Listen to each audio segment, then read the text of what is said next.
sou Wagner Batista Cardoso, sou advogado com escritório estabelecido na cidade de Biguaçu há 10 anos, onde atuo principalmente em questões relacionadas com a área criminal.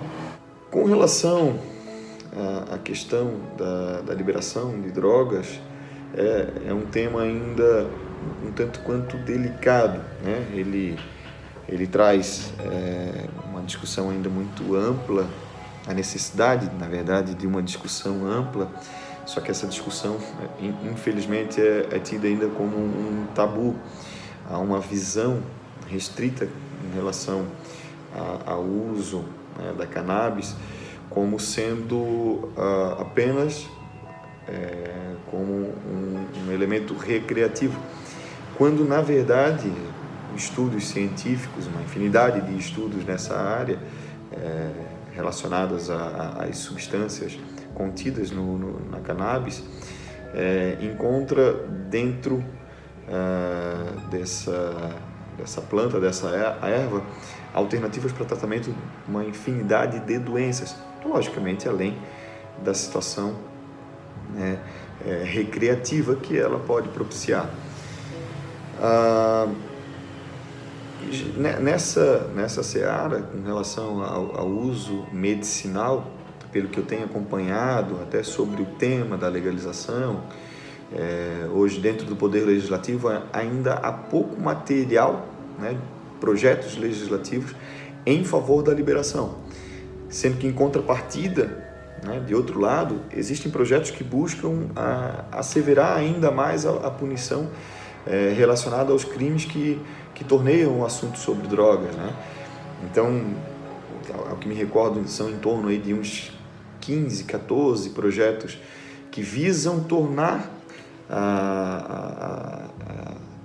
as questões relacionadas à droga ainda mais severo, tratamento ainda mais severo, punições ainda mais severas, quando existe, ao que sei, são 2 projetos que visam, então, a legalização, e a legalização seria num sentido amplo, não só em relação a fins medicinais, mas também em relação à recreação, né? E esse projeto ele segue já diretrizes de experiências legislativas de outros países, como o que ocorreu no Uruguai, de certa forma recentemente, né? E também já ocorreu no Chile, em países europeus e tudo mais. Então esse projeto ele traz um pouco desses elementos normativos que já estão sendo experimentados em outros países, né? E só que está marchando ainda de uma forma bastante lenta. Então, essa expectativa para fins recreativos e até da aprovação dessa legislação é algo ainda muito incerto, né?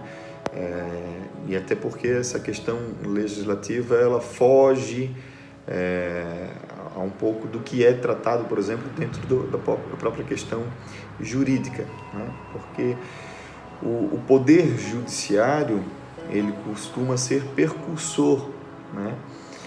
Está em ampla sintonia com as evoluções por parte da sociedade e até propriamente em relação à ciência, e a ciência constantemente vem avançando em termos de estudos, eles estão cada vez mais ricos em termos de subsídios, de informações, de experimentos de sucesso em relação ao uso dessas substâncias, em especial o canabidiol e o tetracanabidiol, que são os dois tetrahidrocanabidiol, que são as 2 principais substâncias pesquisadas e que já têm experimentos comprovados, né,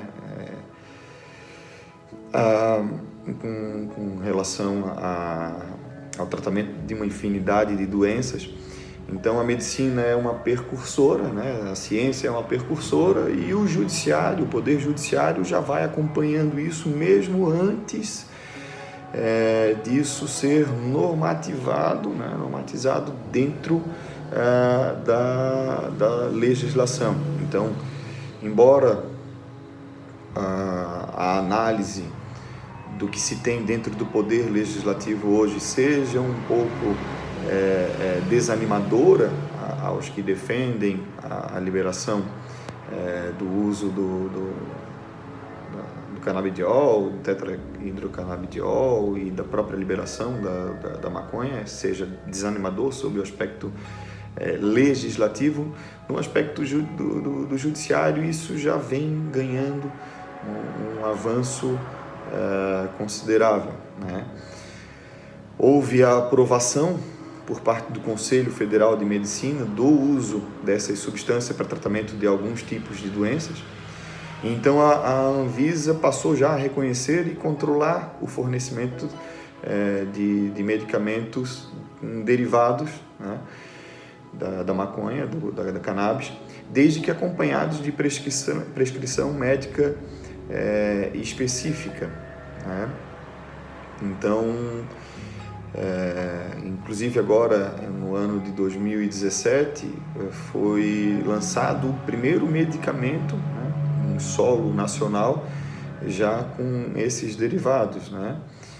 Só que aí há um problema também, porque acaba resolvendo de certa forma, né, se já se tem alguma regulamentação, só que o problema é que esse medicamento hoje é um medicamento que custa aí algo em torno de 2 a 3 mil reais, e é algo que é um medicamento que dura, né, para as pessoas que se submetem ao tratamento com esse medicamento, ele dura algo em torno de um mês. Então seria um custo de aproximadamente 3 mil reais por mês para os pacientes sujeitos ao tratamento com esses remédios, né? Então é algo ainda muito inacessível, sendo que pesquisas e há já áreas que defendem, né, há estudiosos que defendem que a produção pode ser reduzida até os custos de produção podem ser reduzidos até a 1/4 desse valor, ou talvez até mais, fossem produzidas pelos próprios pacientes, ou aberto um pouco mais a possibilidade da produção desse medicamento. Para as pessoas hoje terem acesso ao óleo, né, para tratamento de doenças, eles devem então apresentar essa prescrição específica, né? E aí, diante dessa prescrição específica, é possível de realizar a compra do medicamento. Quando a pessoa não tem condições, né, até em razão do alto valor desse medicamento, quando a pessoa não tem condições de adquirir o medicamento, ela deve requisitar ao SUS, e aí tendo a negativa, pode ser requisitado por via judicial. Há exemplo das ações de medicamentos, né, de qualquer natureza, já de medicamentos com outros princípios ativos, com o uso de outras substâncias. Hoje já é uma ação bem conhecida, já popularmente conhecida, que são as ações de obrigação de fornecimento de medicamento. Então, o sujeito pega a prescrição médica, demonstra que aquele tipo de medicamento é o necessário e é o único que se faz eficaz para o tratamento da moléstia que é acometido. E aí, então, né, reúne a documentação, a negativa de fornecimento por parte do Estado desse medicamento, demonstra a impossibilidade de adquirir em razão de insuficiência financeira que a pessoa tenha para se sustentar e ainda adquirir esse medicamento. E aí, então, pode ingressar junto ao judiciário e requisitar o fornecimento gratuito subsidiado pelo Estado desses medicamentos. Há uma experiência, um processo, uma ação que existiu na Justiça Federal, se não me falha a memória, de um estado do Nordeste, em que foi autorizado, ao que sei, inclusive, o cultivo por parte de uma associação que representava um grupo de pessoas acometidas de uma determinada doença, e então existiu essa autorização. Confesso que eu não sei qual foi, se houve algum recurso ou algum resultado a nível de recurso contrário a essa decisão. Foi uma ação, se não me falha a memória, proposta pelo próprio Ministério Público Federal e concedida pelo juiz que tratou da causa, autorizando, com algumas limitações, o cultivo por parte dessa associação, os seus associados, da cannabis e o seu consumo para fins medicinais, né?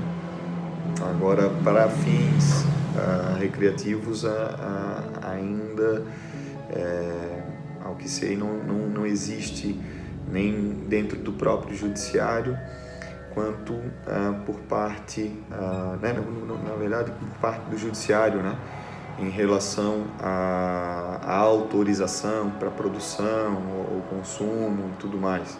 Há uma tolerância, às vezes, um pouco maior, até por parte da própria lei, da lei de tóxicos, que já reconhece, embora ainda seja crime, mas as punições elas são já consideravelmente brandas, né, a quem tem a substância para uso próprio.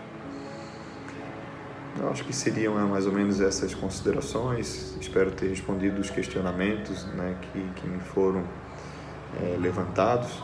Fico à disposição para algum outro esclarecimento, talvez mais específico, e agradeço a oportunidade de estar falando um pouco sobre um assunto tão importante e que merece cada vez mais ser discutido, romper alguns tabus, algumas lendas, né, algumas informações bastante deturpadas e já ultrapassadas de acordo com o que tem, né, de inovações em relação a estudos. A maconha, a cannabis, ela, para quem lida bastante com essa área criminal e tudo mais, em específico a droga, né, hoje reconhecido como ilegal de produção, venda ilegal, a maconha, ela, ao meu ver, uma opinião particular e que também é acompanhada de muitos colegas estudiosos e juristas, ela tem muito mais relação, esse tema ele tem muito mais relação à saúde, né, questão de saúde pública, do que de segurança pública.